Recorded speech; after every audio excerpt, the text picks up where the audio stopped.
Kwibuka. It is not just a word. It is the ache in a mother's chest, calling a child whose voice was stolen. It is the tears of a father, pulling libation for the dreams that never woke. Kwibuka. It is a fire, a flame we carry, not to burn, but to remember. 31 years, I still feel the silence of a million souls in the wind. Do you feel them?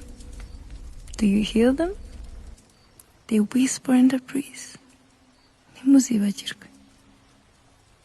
But this is not a story of only grief.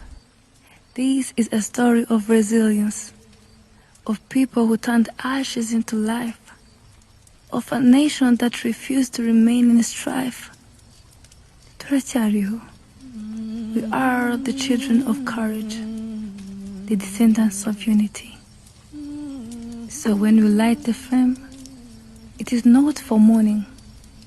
It is for the hope we planted, for the love we grew from the cracks of pain. It is for the song of Rwanda, rising louder than the silence of loss. Remember, unite, renew.